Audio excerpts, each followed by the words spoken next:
Good morning! Tayo po muli magbahagi ng ating devotion sa mga ngaral chapter 9 verses 1 to 3. Sabi dito, ang lahat ng ito ay pinag-aralan kong mabuti at nalaman kong lahat ng kilos ng matuwid at ng matalino ay nasa ilalim ng kapangyarihan ng Diyos, maging pag-ibig o pagkapuot. Walang nakakatiyak kung ano ang mangyayari sa araw ng bukas. Iisa ang kasasapitan ng lahat. Ang nangyayari sa matuwid ay nangyayari din sa di matuwid. Ganoon din sa mabuti at sa masama, sa malinis at sa marumi, ayon sa kautusan na naghahandog at sa hindi naghahandog. Ang nangyayari nga sa mabuti ay siya ring nangyayari sa masama. Walang pagkakaiba ng mga nangyayari sa marunong tumupad sa pangako at sa sumisira sa pangako. Ito nga ang isang masamang bagay na nangyayari sa buong mundo. Iisa ang kinasasapitan ng lahat. Habang ang tao'y nabubuhay, panay kasamaan ang kanyang iniisip at ang hantungan ay kamatayan. Purihin ng Diyos sa pagkakabasa ng kanyang mga salita. There are things na iba sa mananampalataya at hindi mananampalataya, sa marumi at malinis, sa mayaman at dukha, sa malakas at mahina. Mayroong pinag-iiba. Kung ang pag-uusapan ay dito sa lupa, pantay-pantay at parehas lang yan, magiging walang kabuluhan, no? Lahat ng tao, lahat ng mga bagay na narito ay temporal at may hangganan, no? Ang nakakaibahan lang ng mga kumikilala sa Panginoon at may Diyos sa kanilang puso, may naghihintay sa kabilang buhay, ang eternal life, no? Eternal life. So,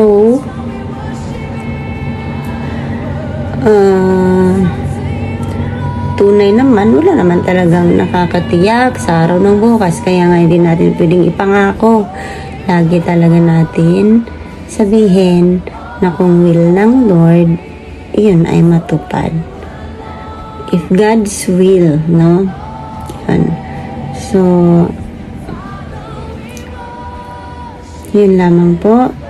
Magandang araw.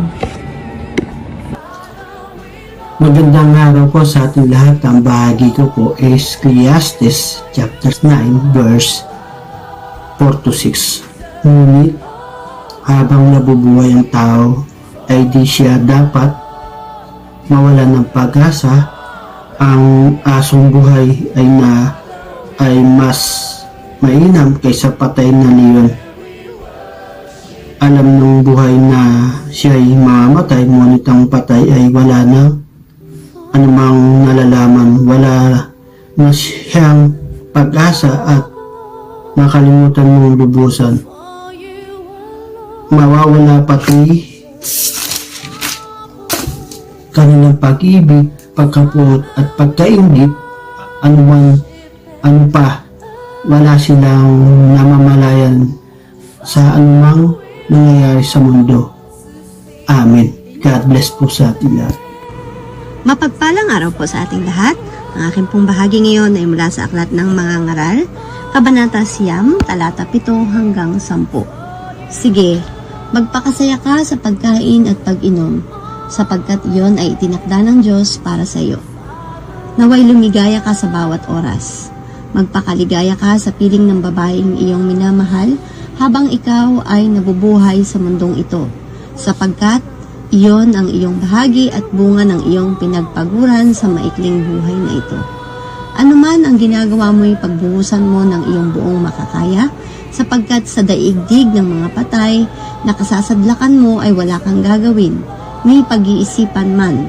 ni pagbubuhusan ng kaalaman o karunungan. Amen. Good morning po sa bawat isa sa atin. Ang babasahin ko po ngayon ay matatagpuan sa Book of Ecclesiastes chapter 9 verses 11 to 14. Ang sabi po dito, ito pang isang bagay na napansin ko sa mundong ito, ang mabilis ay di siyang laging nananalo sa takbuhan, ni ang malakas ay laging nagwawagi sa digmaan. Ang matatalino ay di laging nakakasumpong ng kanyang mga kailangan at di lahat ng marunong ay yumayaman. Napapansin ko rin na di lahat ng may kakayahan ay nagtatagumpay. Lahat ay dinaratnan ng malas. Hindi alam ng tao kung kailan ang kanyang takdang oras.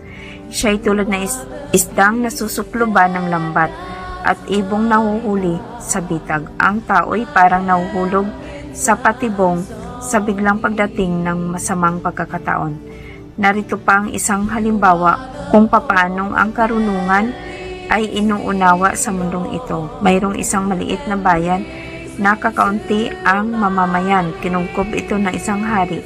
Nagpahanda siya ng lahat ng kailangan sa pagsalakay. Amen. Purihin pa ang Panginoon sa pagkakabasa ng kanyang mga salita. Isang mapagpalang araw sa ating lahat mga kapatid. Ang aking pong babasahin para sa ating daily devotion ay nasa Ecclesiastes chapter 9 verses 15 to 18. May nasumpungan nga roong isang dukhang pantas na lalaki at iniligtas niyang kaniyang karunungan ang bayan. Gayon may walang umalaala sa dukhang lalaking yaon. Nang magkagayoy sinabi ko, karunungan ay maigi kaysa kalakasan. Gayon may karunungan ng dukhang taong yaon ay hinamak at ang kanyang mga salita ay hindi dinidinig. Ang mga salita ng pantas ng sinalitang marahan ay narinig ng nahigit kaysa hiyaw ng nagpupuno sa mga mangmang. Karunungan ay maigi kaysa mga sandata sa pakikipagdigma, ngunit ang isang makasalanan ay sumisira ng maraming mabuti. Amen. Purihin ang ating Panginoon sa pagkabasa ng kanyang mga salita.